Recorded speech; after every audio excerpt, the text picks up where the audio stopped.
सुखवग्गाची शेवटची गाथा आहे आज. 15वा सुखवग्गू शेवटची गाथा आहे आज. सुखवग्गू संपेल, पण सुख संपणार नाही. हम्म. हा, धम्मपदातली 208वी गाथा, सुखवग्गातली 12वी गाथा आणि शेवटची गाथा.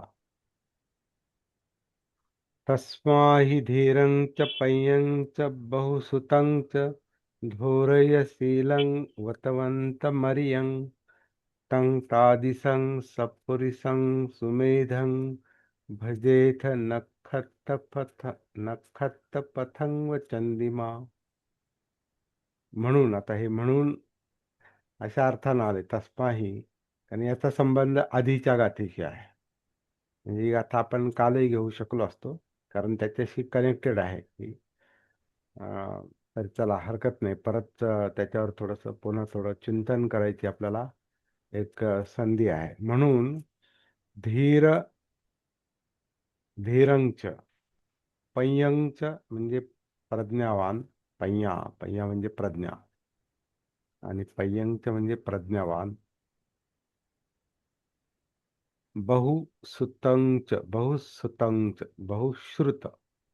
बहुश्रुत म्हणजे ज्यानं खूप ग्रहण केलेलं आहे, खूप ऐकलेलं आहे, खूप जाणून घेतलेलं आहे. धो धोरयशीलं म्हणजे शीलवान, म्हणजे उद्योगी. अं, उद्योग उद्योगशील असतात त्या, म्हणजे सतत दीर्घोद्योगी, सतत प्रयत्न करणारा, सातत्याने त्याच्यात असणारा. धोरयशीलं. वतवंत वतवंत म्हणजे व्रत अं, अ, व्रती म्हणजे व्रत म्हणजे आपण काय म्हणतो त्याला, संकल्प. त्याने संकल्प केलेला आहे, तो संकल्पवान आहे, म्हणजे जे ठरवलेलं आहे काहीतरी करायचं, असा मनुष्य. वतवंतं आर्यं. आर्यं म्हणजे श्रेष्ठ. श्रेष्ठ असा जो आहे तो, त्याने जे करायचं ठरवलेलं आहे तो करतो, व्रतामध्ये असतो. अशा माणसाच्या, अशा सुमेध सुमेध म्हणजे पुन्हा प्रज्ञावान, जाणकार सत्पुरुषाची संगत करावी. म्हणून म्हणजे पुन्हा जोडून काय आलं हे, म्हणून धीर प्रज्ञावान बहुश्रुत उद्योगी व्रती आर्य अशा सुमेध सत्पुरुषाची संगत करावी.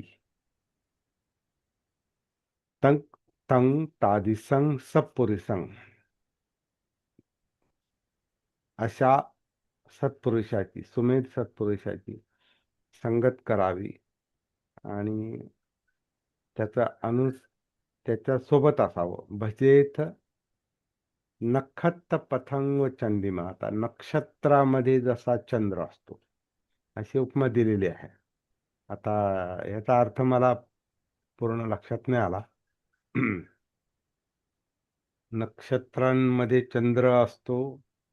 आता ज्यांना नक्षत्राचं ज्ञान असेल त्यांनी सांगावं इथे की नक्षत्र म्हणजे काय, आणि त्याच्यात चंद्र असतो म्हणजे काय. नक्षत्रांमागे जसा, नक्षत्र मंडलात जसा चंद्र असतो तसं असावं म्हणजे काय. ज्यांना नक्षत्रांचा आणि चंद्राचं यांचा संबंध काय.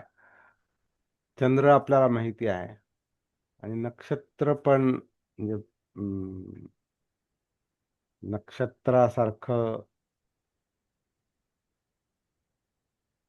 जे चांगलं सुंदर त्याच्यामध्ये चंद्र असतो, म्हणजे अशा लोकांमध्ये वावरावं असे त्याचा अर्थ असू शकतो. अशा चांगल्या चांगल्या लोकांमध्ये आपण राहावं, जे धीर आहेत, प्रज्ञावान आहेत, बहुश्रुत आहेत, उद्योगी आहेत, व्रती आहेत. आणि आर्य आहेत म्हणजे श्रेष्ठ आहेत, अशा सुमेध पुरुषांशी, सत्पुरुषांशी संगत करावी. जसा चंद्र नक्षत्र मंडलात राहतो. आणि ही गाथा वरच्या गाथेशी कनेक्टेड आहे. आणि वरची गाथा काय म्हटलं की बाल बालसंगत ही बालसंगत चारीही दीघमत्तानं सोचती. म्हणजे जो बाल लोकांच्या संगतीत राहतो त्याला दीर्घकाळ शोक करावा लागतो, यातना भोगाव्या लागतात, कारण चुकीच्या लोकांच्या तो संपर्कात आहे. आणि त्यांचा जो बालांचा जो सहवास असतो, संवासो दुःखो बालेही संवासो, हा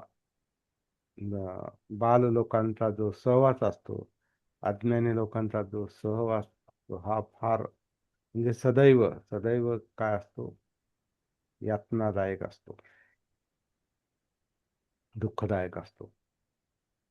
म्हणून धीर लोकांचा सहवास करावा, तो सुखदायक असतो. धीरोच सुख संवासो. जसं आपले बंधू असतात, बांधव असतात, बंधुजन असतात, त्यांच्या सहवासाप्रमाणे धीर लोकांचा सहवास करावा, तो सुखदायक असतो. आणि मग त्याला जोडून ही खालची गाथा आलेली आहे. म्हणून तशा लोकांचा सहवास करावा, संगत धरावी. धीर, प्रज्ञावान, बहुश्रुत, उद्योगी.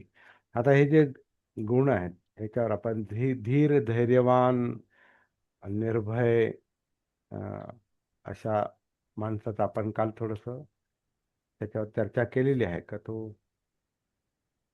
धीर धीर का असतो, धैर्यवान का असतो, निर्भय का असतो, कारण भय निर्माण होईल असं कोणतं कृत्य त्याच्याकडून होत नाही. म्हणजे तो सदाचारी असतो, शीलाचरणी असतो. आणि हे सगळं करण्यासाठी तो भानावर असतो, म्हणजे सतिमान असतो, जागृत असतो. आणि जागृतीमुळे पुन्हा प्रज्ञा उत्पन्न होते.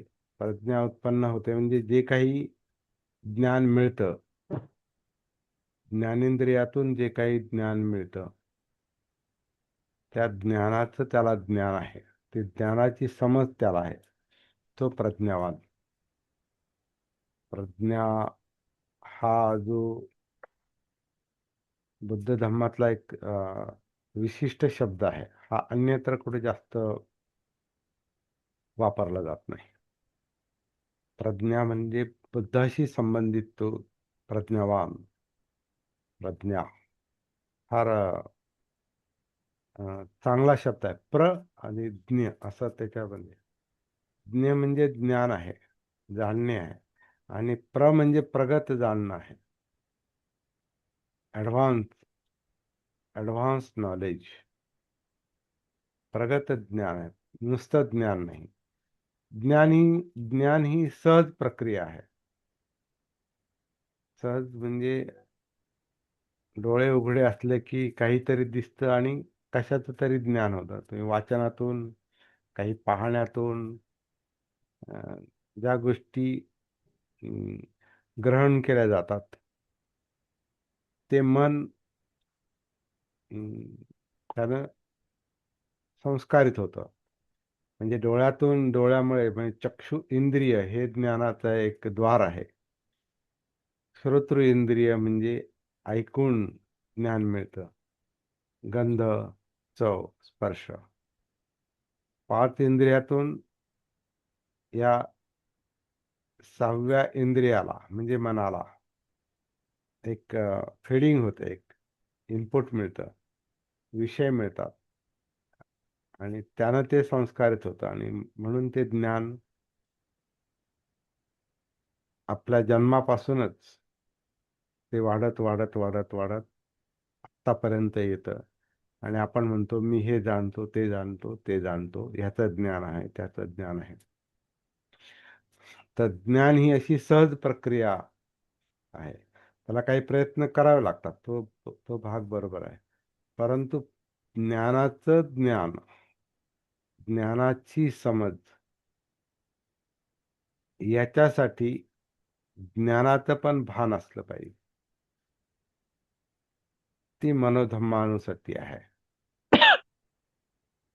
धम्म, मनोधम्मान ही सती. मनोधम्म म्हणजे मनात जे जे काही चाललेलं आहे ते, आणि मनात काय चाललंय त्याचा संबंध म्हणजे इंद्रियांच्या ज्ञानाशी तर आहेच आहे, परंतु मेमरी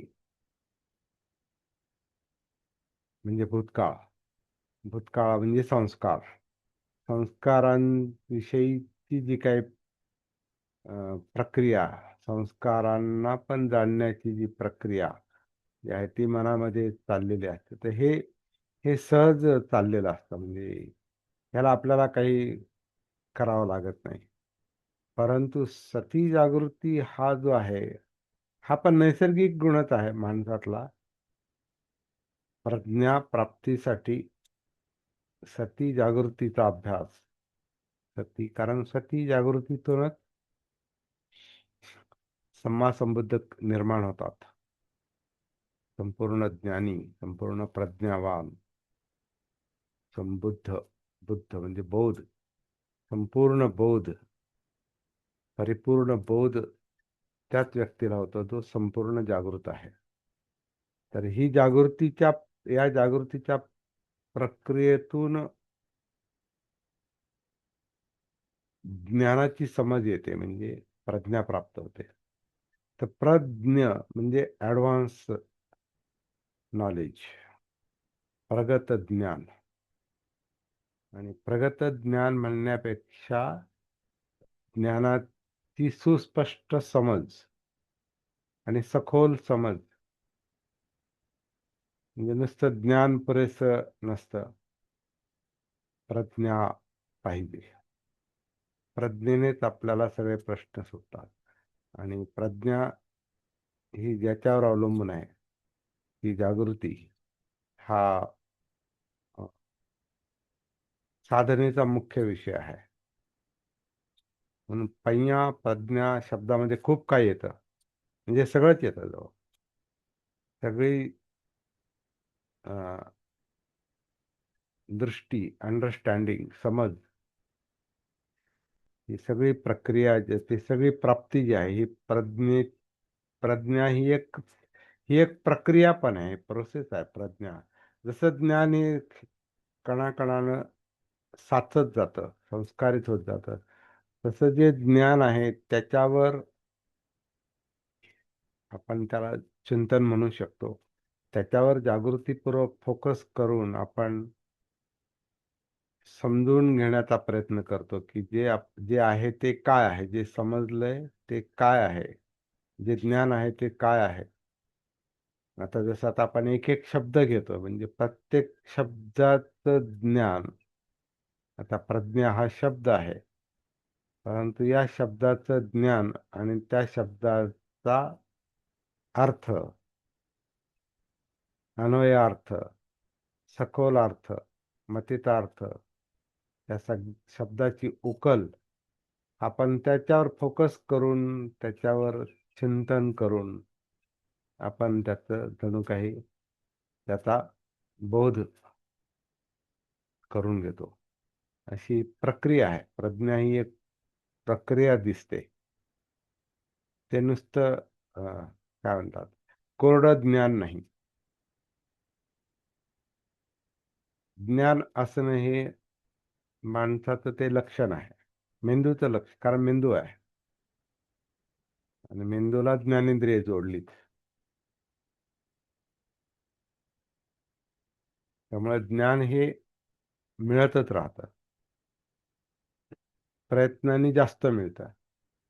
परंतु प्रज्ञा ही आणखीन पुढची गोष्ट आहे, आणि सखोल अशी गोष्ट आहे, ज्याच्यातून बोधी मिळते, बौद्ध होतो, बुद्ध होतो.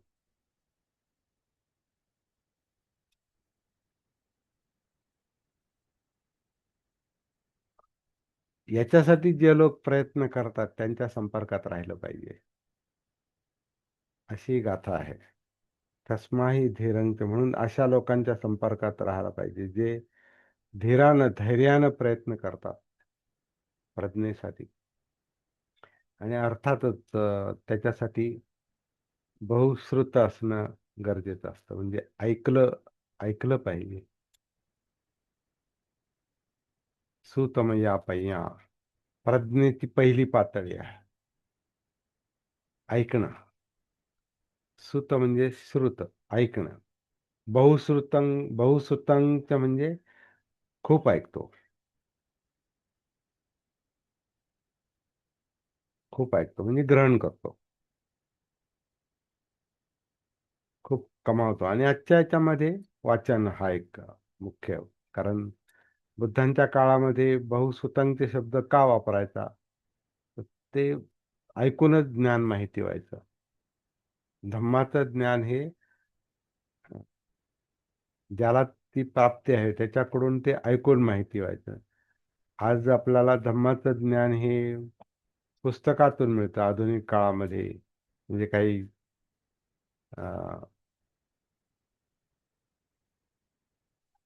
2,000-1,000 वर्ष झाली असतील समजा लिपीचा शोध लागल्यानंतर.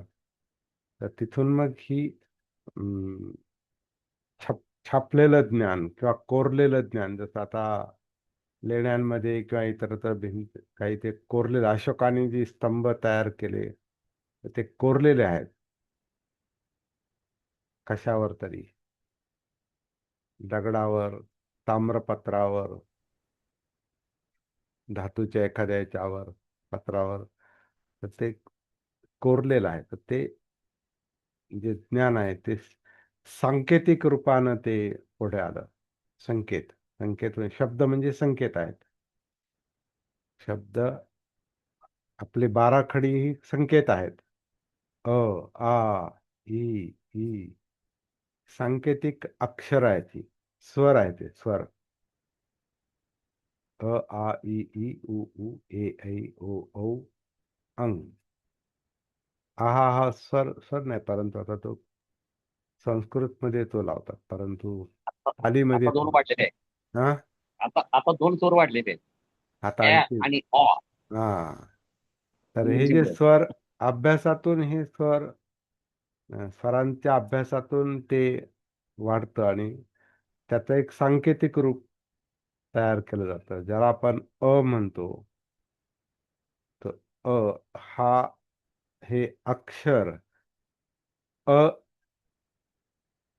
हा जो उच्चार आहे स्वराचा, अ, त्याला दाखवणारा तो अ आहे आपला देवनागरी भाषा ज्याला म्हणतात भारतातली, तो अ. केवळ भारतातलीच नाही, आजूबाजूच्या याच्यात पण आहेत काही. आणि मग वेगवेगळ्या याच्यामध्ये वेगवेगळ्या लिपी आहेत. ए आहे किंवा आणखीन काही जे काही शब्द आहेत, उर्दू आहेत, किंवा पंजाबी आहे, बंगाली आहे, मद्रासी आहे. वेगवेगळ्या याच्यामध्ये येतं चा संकेत वेगवेगळा असतो. तो अ. तर म्हणजे आता हे संकेत तयार झाले, छापील जणू काय कोरलेले, त्यानंतर मग लिहिलेले, नंतर मग ज्याला आपण टाईप केलेले, आणि आता तर कॉम्प्युटरमध्ये, आता कॉम्प्युटराईज, डिजिटल डिजिटल जे काय आहे ते. तर असं ते असं असं ते बहुश्रुतांचं ज्ञान, जे बहुश्रुत खूप ऐकून माहिती व्हायचं, ते आता वाचून माहिती होतं. आणि वाचायचं काय, तर हे संकेत, हे अक्षर अ, आ, ई, उ, किंवा 12 खाडी क, ख, ग, घ, च, छ, ज, झ, जे काय असतील ते 12 खडी. तर ह्या लिपीमुळं आता बहुश्रुत नाही राहिलं, तर आता काय म्हणतात त्याला, पठण, त्याचं वाचन वाचन. तर आता जे ज्ञान माहिती होतं हे ऐकूनच नाही, वाचून पण माहिती होतं. किंवा दोन्ही एकाच वेळेला चालतं, त्याला दृकश्राव्य म्हणतात. म्हणजे ऐकून पण आणि वाचून पण. म्हणजे दिसतं पण आणि ऐकू पण येतं. त्याला आपण दृकश्राव्य माध्यम म्हणतो, टेलिव्हिजन उदाहरणार्थ. टेलिव्हिजन किंवा एक आपला मोबाईल, कॉम्प्युटर, हे जे आहे हे दिसतं पण आणि ऐकू पण येतं, दृकश्राव्य माध्यम. तसं हे प्रगती आहे. तर अं, आपल्याला धम्माचा विषय जर घेतला तर धम्म आपल्याला ऐकून माहिती होतो, वाचून माहिती होतो.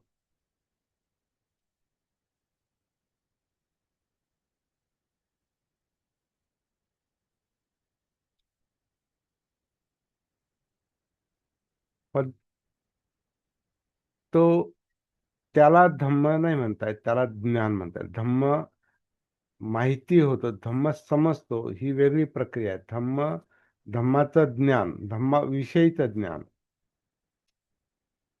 ही वेगळी गोष्ट आहे. आणि धम्माची समज ही धम्मानुसतीमुळे येते. धम्मा धम्मामध्ये धम्म म्हणजे ज्या मानसिक प्रक्रिया ज्या आहेत त्या, जसं मनाला समज आहे. कारण हे समज बहुश्रुत किंवा म्हणजे ऐकून किंवा वाचून जे माहिती होतं हे काय डोळ्यांना आणि कानांना माहिती नाही होत.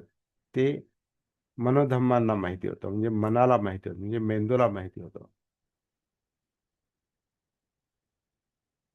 मनोविज्ञान. तर तिथं ती ज्ञानाची रासायनिक प्रक्रिया आहे. आणि इलेक्ट्रो इलेक्ट्रोकेमिकल तो करंट आहे तो. म्हणजे मज्जातंतूत हे जे काम चालतं ते मज्जा संस्थेमध्ये, त्याच्यातून ते ज्ञान मिळतं. तर ते ज्ञान आहे. परंतु सतीने जेव्हा आपण त्याच्यामध्ये उतरतो, म्हणजे कायेत उतरून जाणीवा, चित्त, मनोधम्म या प्रॅक्टिसमधून, या साधनेतून किंवा ह्या ती जी सती जागृतीची प्रक्रिया आहे ती एक माणसाला फार असे लाभलेली फार इंटरेस्टिंग देणगी आहे. त्याच्यामुळंच सगळे प्रश्न जीवनाचे सुटू शकतात. जी ज्ञानाची किंवा सगळीच गुंतागुंत जी आहे, कधी कधी खूप माहिती आहे, परंतु काय करायचं त्याचं? नुसत्या माहितीचं, ज्ञानाचं काय करायचं? कारण त्याचं प्रज्ञेत रूपांतर होत नाही. समज समज येत नाही त्याची, म्हणून नुसतंच माहिती आहे, पण वापर कसा म्हणजे जसं आपल्याकडे वाहन आहे पण चालवता येत नाही. वाहन आहे पण चालवता येत नाही. आणि काय म्हणतात ना,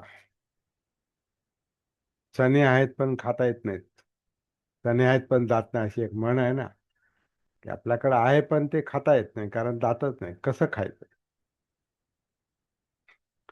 जसं आपल्या आजूबाजूला खूप ज्ञान पडलेलं आहे. ज्ञान ज्ञान ज्ञानाचा सागर आहे. परंतु तो ग्रहण कसा करायचा आणि ग्रहण करूनही तो पचवायचा कसा, म्हणजे समजून कसं घ्यायचं, ही एक वेगळी प्रक्रिया आहे. तर ती प्रक्रिया प्रयत्नपूर्वक ती आपल्याला सक्रिय करता येते. ते काम जागृतीमध्ये होतं, सतीमध्ये होतं, असं वाटतं. म्हणून बुद्धांना हा फार फार महत्वाचा शोध लागलेला आहे. हा शोध आहे बुद्धांचा. ज्यांना बोध झालाय त्या बुद्धांचा हा शोध आहे. बोध कशामुळं होतो हे ते सांगतात. अप्पमादेन. म्हणून ते म्हणतात की तो बोध होण्यासाठीच प्रयत्न करा. अप्पमादेन संपादेन. हे संपादन करण्यासाठी अपमादात राहा, म्हणजे गाफील नका राहू, भ्रमात राहू नका. चित्त भ्रम म्हणजे मोहावस्था ज्याला आपण म्हणतो, ती मोहावस्था किंवा भ्रमिष्ट ज्ञान. ज्ञान आहे पण भ्रम आहे. तर भ्रमिष्ट ज्ञान काही कामाचं नाही. तर तो भ्रम जो आहे तो प्रमाद आहे. तर त्या प्रमादात राहू नका. प्रमादानं ज्ञान येत नाही. भानावर आल्यावर, जागृत झाल्यावर ते ज्ञान प्रज्ञेत कन्व्हर्ट होतं, धर्मांतर होतं त्याचं. एकाचं दुसऱ्यात रूपांतर होतं. तर असं असं ही एक प्रक्रिया आहे. आणि हाच बुद्धांचा शोध आहे. आधी वेगळ्या प्रकारची ध्यानं करून पाहिली. इथं लक्ष दे, तिथं लक्ष दे, तिथं लक्ष दे. मग त्याच्यातच गर्क राहा, त्याच्यातच मग्न राहा. तर ते मन आधीच मग्न राहण्याचा प्रयत्न करत असतं. कारण ते ओझ्याखाली असतं आणि मग त्याला विश्रांती पाहिजे असते. थकत मन, चित्त थकून जातं. त्याच्यामुळे शरीर थकतं आणि मग त्याला झोप येते. म्हणजे त्याला गाफील अवस्था येते त्याला. आणि त्याला मग काहीच नको असतं. नाही, आता विश्रांती नको, आता बस झालं. तर ते मन चित्त जे आहे हे जोपर्यंत उत्तेजित असतं, कॉन्शियस, ते जोपर्यंत असतं तोपर्यंत ते घेत राहतं. पण ते कधी कधी इतकं होतं तर ते झोपून जातं, गाफील होऊन जातं. आणि आपलं मन जे आहे 80-90% गाफीलच असतं. कारण त्याच्यामध्ये जन्मापासून किंवा आधीपासून इतकं संस्कारांचं ओझं साठत गेलेलं आहे. विद्येतून संस्कार इतकं साठत साठत साठत आलेलं आहे आत्तापर्यंत. आपापल्या वयानुसार इतकं साठत साठत आलेलं आहे की कधी कधी कशाचा काय अर्थ आहे काहीच कळत नाही. पण ज्ञान आहे, माहिती भरपूर आहे. म्हणून आपण खूप बोलू शकतो. परंतु सगळेच बोललेलं ज्ञान ही प्रज्ञा नसते. तर ती प्रज्ञा, ती समज जी आहे ती त्या ज्ञानापर्यंत पोहोचल्यावर यायला सुरुवात होते. आणि ती पोहोचण्याची प्रक्रिया त्या सतीपट्ठांमधून येते असं वाटतं. म्हणून सतीमध्ये उतरावं लागतं. उतरण्याचा जो मार्ग आहे त्याच्यावर आपण वारंवार फोकस करतो. त्याच्यावर आपण जवळपास रोजच त्याच्यावर थोडा थोडा विचार होतो. आणि आपली जी व्यक्तिगत साधनं ज्याची त्याची जी चाललेली आहे ती तर निरंतर चालूच पाहिजे. निरंतर, नॉनस्टॉप. एकही क्षण असा गेला नाही पाहिजे की जो सतीमध्ये नाही. अपमादेन संपादित. जागृतच राहा. त्याच्यासाठी ती जागृतीच संपादन करा, असा तो मेसेज आहे. तर ते जे सतीचं काम आहे, सती साधना जी आहे ती निरंतर चालली पाहिजे, प्रत्येक क्षणामध्ये चालली पाहिजे. आणि तो क्षण म्हणजे वर्तमान आहे. वर्तमान म्हणजे हा क्षण. हा क्षण गतिशील आहे. कारण हा क्षण म्हणता म्हणता हा क्षण जातो. कारण हा प्रवाह आहे, स्रोत आहे, गती आहे. हा क्षण नावाची गोष्ट पण नाही. प्रवाहाला स्थिती नाही, प्रवाह हा गती आहे. तसा हा चित्त प्रवाह आहे. हा मनाचा प्रवाह आहे, संस्कारांचा प्रवाह आहे. हे प्रवाह म्हणजे स्रोत आहे, गती आहे. आणि त्याच्यात उतरावं लागतं. त्या गतीत उतरावं लागतं, त्या प्रवाहात उतरावं लागतं. त्याला स्रोतापन्न व्हावं लागतं. त्या स्रोतात म्हणजे चित्त गतीमध्ये उतरावं लागतं. आणि चित्त हे या हाडामासाच्या कायेमध्ये आहे, म्हणून कायेत उतरावं लागतं. कसं उतरायचं हा शोध फार महत्वाचा आहे. हा व्यक्तिगत शोध पण आहे. जरी बुद्धांनी तो शोध लावलेला असला तरी बुद्धांचा शोध बुद्धांच्या कामी आला. म्हणजे सिद्धार्थ गौतमांचा शोध त्यांच्या कामी आला, ते बुद्ध बनले. आपण तो शोध घेऊन स्वतः त्याच्यात उतरलो तर तो शोध आपल्या कामी येईल. म्हणून इथं कॉपी करता येत नाही, कॉपी होतच नाही.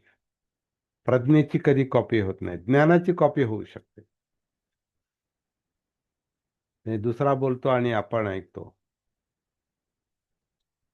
आपलं जे श्रोत्र विज्ञान आहे, ते श्रोत्र विज्ञान किंवा वाचून माहिती होतं तर त्याची कॉपी होऊ शकते, पण प्रज्ञेची कॉपी नाही होत. प्रज्ञा ही स्वतःच शोधावी लागते. म्हणजे स्वतःच स्वतःला शोधावं लागतं. म्हणजे स्वतःमध्ये उतरावं लागतं. म्हणजेच कायेमध्ये उतरावं लागतं. असंही दिसतंय. आपण प्रज्ञेवर चर्चा चालली आपली. प्रज्ञा म्हणजे काय? कारण हाच सेंट्रल पॉइंट आहे जीवन समजून घेण्याचा. आणि या जीवनातला त्रास, दुःख समजून घेण्याचा.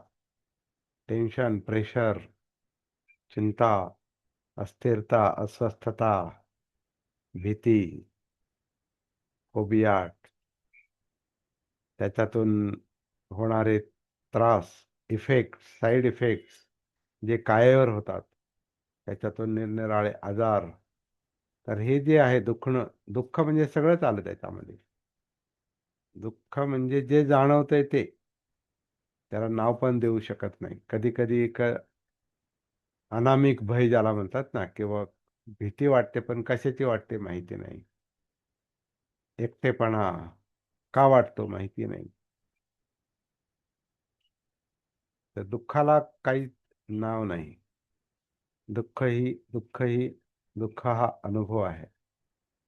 आणि त्याला कधी कधी नाव देता येत नाही, पण त्याचा परिणाम आपल्याला जाणवतो आपल्यावर.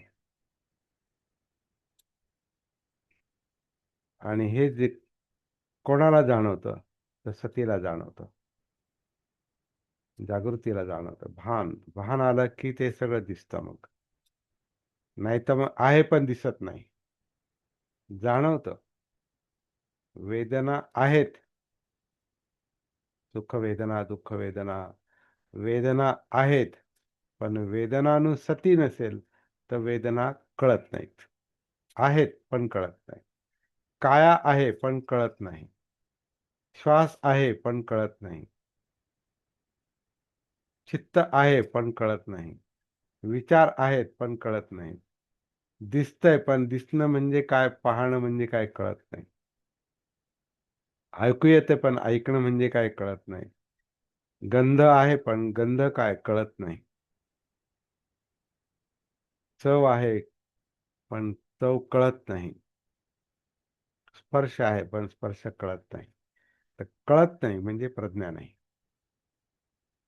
ज्ञान आहे पण प्रज्ञा नाही.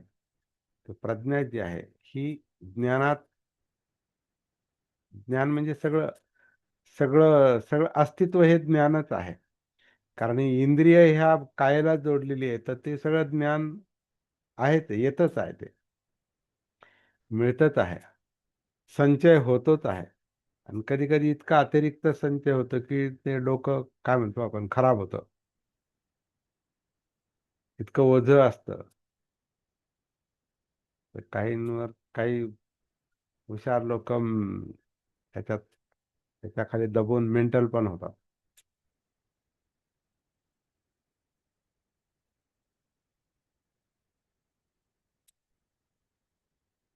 तर ह्या ज्या घडामोडी चाललेल्या आहेत त्या आत उतरून जेव्हा आपल्याला सतीला, जागृतीला दिसतात, धम्मविचय सुरू होतो. तर ही प्रज्ञेमध्ये हे काम चालतं. तर असं हे काम, याचा मग पुढे जो परिणाम आहे ते काय म्हणतात की विमुक्ती येते, विमुक्ती मिळते, दुःखमुक्ती मिळते. मग ती कशी मिळते ते सप्तपद्यांगात ते आपल्याला पाहायला मिळतं. सती, धम्म, विचय, वीर्य, प्रीती, प्रश्रप्ती, समाधी, उपेक्षा. त्याचा परिणाम विमुक्ती आहे. विद्या आणि विमुक्ती. आपला जे आनापानसती सुत्त आहे त्याच्यामध्ये सगळ्या पायऱ्या, टप्पे सांगितलेले आहेत. पण ते पुस्तकातले टप्पे नाहीत, ते आपल्या प्रॅक्टिस मधून अनुभवाला येणारे ते टप्पे आहेत, स्टेप्स आहेत. त्या श्वासाच्या आधारे कायेत उतरा, ही प्रज्ञेची प्रक्रिया सांगतोय बरं का आपण. प्रज्ञेची प्रक्रिया आपण बोलतोय. विचार कशाचा चाललाय, नाहीतर काय काय बोलतोय कशाचं हे त्याचं भान नाही. उगीच चाललं तसा तसा तो मुद्दा नाही. आपण ती सती जागृती असा असा एक गुण आहे का ती तुम्हाला बरोबर ती पठाण पठाण करते. जर प्रस्थान करते पुढे पुढे पुढे पुढे, म्हणजे खोलात नेते. म्हणजे सतीपठ्ठाण चालू आहे हे जे आता चालू आहे, सतीपठ्ठाण चालू आहे नॅचरली, कारण आपण प्रज्ञेकडे वाटचाल करतो. समज, अंडरस्टँडिंग, कळून घेण्याकडे आपली वाटचाल चालली, म्हणजे आपण सतीचं पठ्ठाण होतं. श्वासातून काया, जिवंत काया, हळूहळू हळूहळू आतमध्ये जेवढं जेवढं आपल्याला समजतं तेवढी ती प्रज्ञा मिळते. जेवढं आपण कनेक्ट होत जातो आतमध्ये,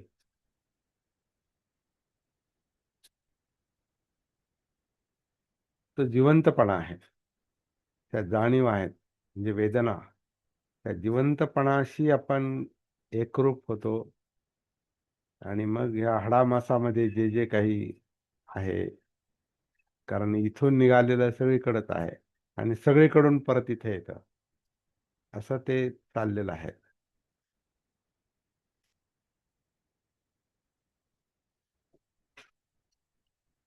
त्याच्यातून वर्तन घडतं.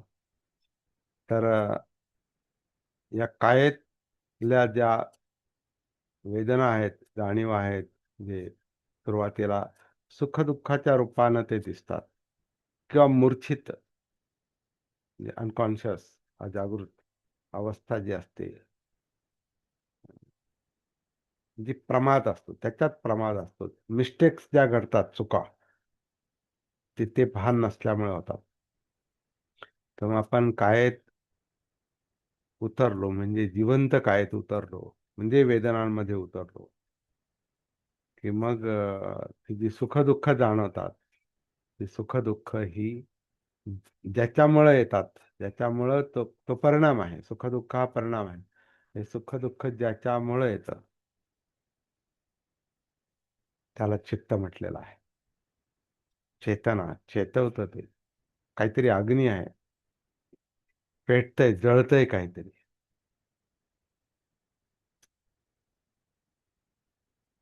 आणि ते जळणं लोभाग्नी किंवा द्वेषाग्नी. द्वेषानं जळतंय, द्वेषाचा जळफाट आहे, जळफाट आहे.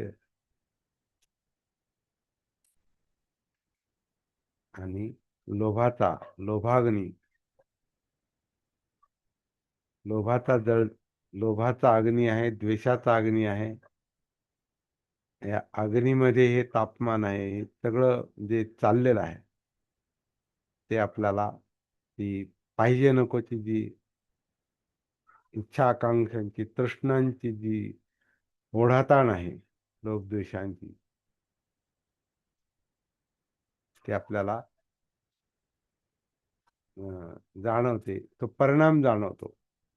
त्याचा परिणाम जाणवतो, जे सुख-दुःख आहे. हे सगळं उतरल्यानंतर जे आपल्याला जाणवतं, तर हे सगळं जे आपण चर्चा करतोय, हे धम्म, याला धम्म म्हटलेलं आहे. आणि ही चर्चा करणारं कोण आहे? कोणाला कोण चर्चा करतंय? माइंड, मनोधम्म. मनोधम्मात जे काही चिंतन चाललेलं आहे, ते वाणीच्या रूपात, कृतीच्या रूपात व्यक्त होतं, त्याला आपण वर्तन म्हणतो. तर मनामुळेच वर्तन घडतं. चित्त त्याला प्रभावित करतं. ते सगळ्याचं भान जे आहे, समज, प्रज्ञा, तर ही आपल्याला जास्तीत जास्त इतकी क्लिअर होत जाते, खोल होत जाते, विस्तारत जाते. तर ते सतीपठ्ठाणामुळेच. तर ती झिरपते. मग ती सगळ्या काय म्हणतात, सगळ्या अणुरेणूमध्ये, कणाकणामध्ये ती झिरपू शकते. सतीपठ्ठाण सगळीकडे झिरपलं. मग त्यातला कार्यकारण भाव समजला. तो प्रज्ञेचा विषय दिसतो.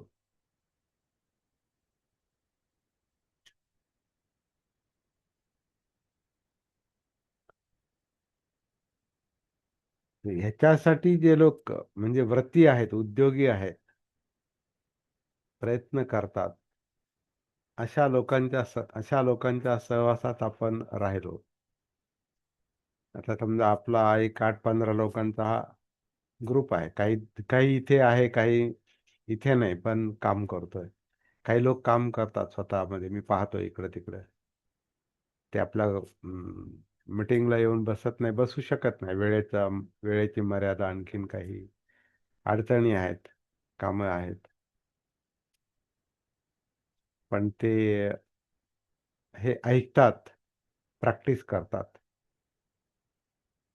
आणि स्वतः पण प्रॅक्टिस करतात. काही लोक स्वतः शोधतात. सगळेच काय आपल्या म्हणजे इथूनच सगळं माहिती होईल असं काही नाही. काही लोक, कारण ज्ञान सगळीकडे पसरलेलं आहे. आपण ते किती कमावतो, त्याही पेक्षा ते किती समजून घेतो, याच्यावर प्रॅक्टिस अवलंबून आहे. आणि ती क्षमता प्रत्येकाकडे आहे खरं म्हणजे. फक्त तो मार्ग सापडला पाहिजे. त्याच्याशी कनेक्ट झालं पाहिजे. त्याच्यात उतरलं पाहिजे.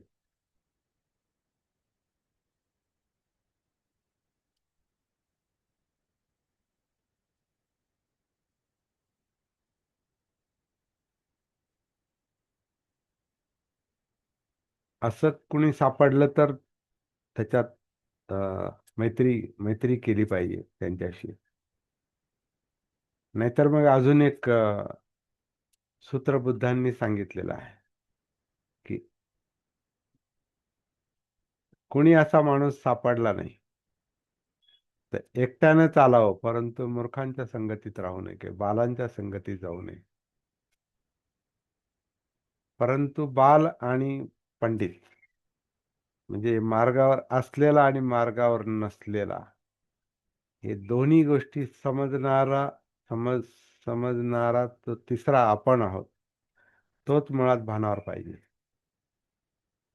त्यालाच समज आली पाहिजे. म्हणजे आपल्याला समज आली पाहिजे. मग आपल्याला बाल कोण आणि पंडित कोण किंवा योग्य मार्गावर कोण नाही, कोण आहे, हे कळतं.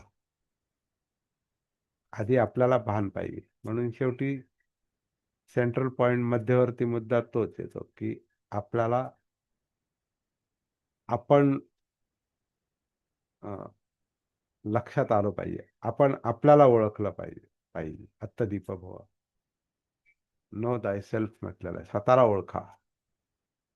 स्वतःच उतरा, स्वतःला ओळखा, स्वतःला जाणा. मग आपोआपच चांगलं वाईट लक्षात येतं. तर असं हे आता हे नक्षत्र आणि चंद्र माझ्या काही पूर्ण ते लिंक मला लागेना. कारण नक्षत्रांचा माझा काही अभ्यास नाही. नक्षत्रात नक्षत्र शब्द माहिती आहे किंवा नक्षत्रांची नावं माहिती आहेत, पण नक्षत्र म्हणजे काय? तर हा कशात येणारा अभ्यास आहे हा? रणके सर, कोणतं शास्त्र आहे? असू शकते. हा, हा, हे मला वाटते ताऱ्यांनाच असं नक्षत्र म्हटलेलं आहे असं मला वाटतं. तारे तारे जे नक्षत्र, आहेत ना, म्हणजे तारे आपल्या हा खगोला, हा खगोलात तर येतं ते का हे? खगोल, हा ते सगळं खगोलच सगळं. खगोल म्हणजे जे शास्त्रात. दिसतं आपल्याला वर आकाश, ते सगळं खगोलच आहे. हा, मग आता ज्यांना आणि जे खगोल, नक्षत्र, तारे, हा, ग्रह, हो, हा ते एकूणच त्या याच्यामध्ये माझी अशी माहिती आहे एवढी. हा, बरोबर. आणि आता हे कसं आहे की हम्म.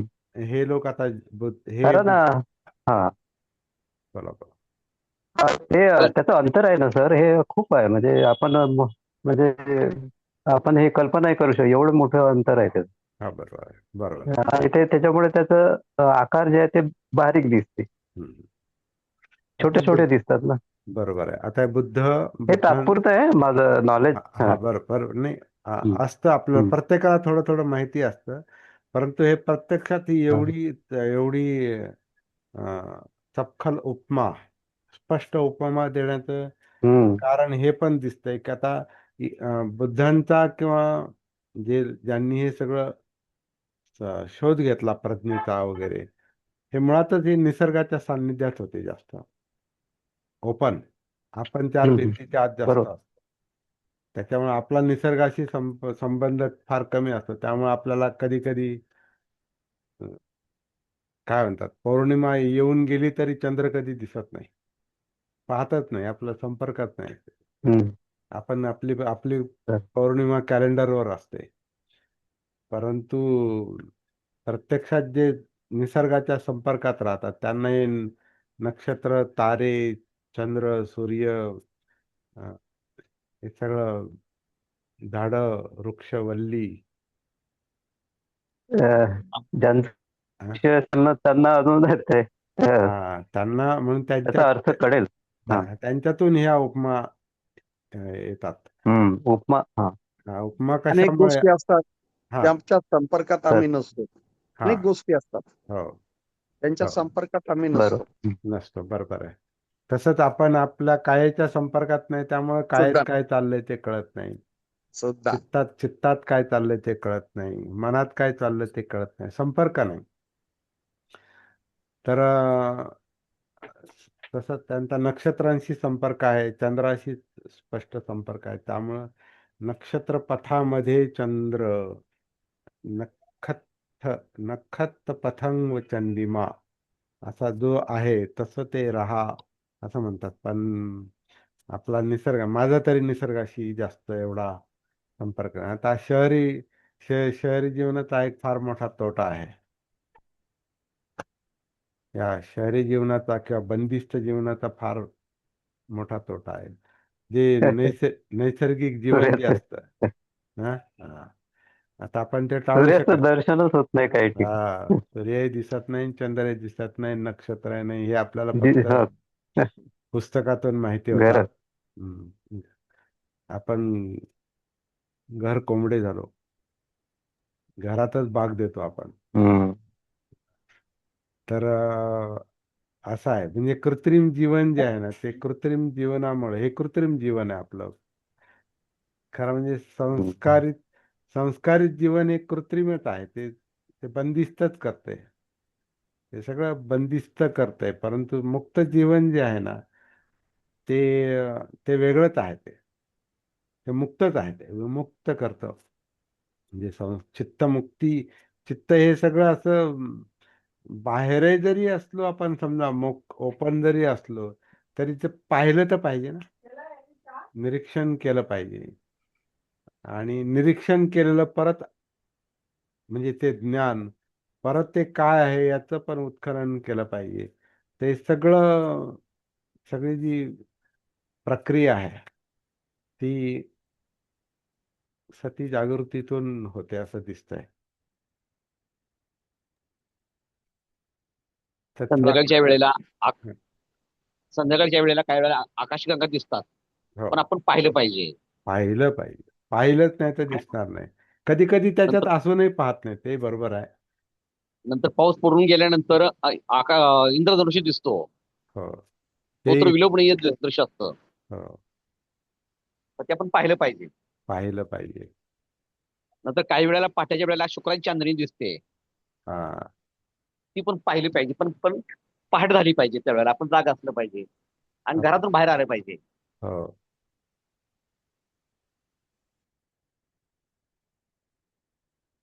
बरोबर आहे. तर हे सगळं जे आहे प्रत्यक्ष अनुभवाच्या गोष्टी आहेत. असो, आजची जी गाथा आणि सुखवग्गाचा शेवट सुखदायक झाला असं मी समजतो. आणि सुखवग्गू आज आपण पूर्ण केलेला आहे. हा. आणि सगळ्यांनी उद्योगी राहिलं पाहिजे, हेच महत्वाचं उद्योगी राहिलं आहे. पाहिजे, स्वतः उद्योगी राहिलं पाहिजे. सती पठाण. सती सती पठ्ठाण. पठाण. हा प्रॅक्टिस महत्वाची आहे. हम्म.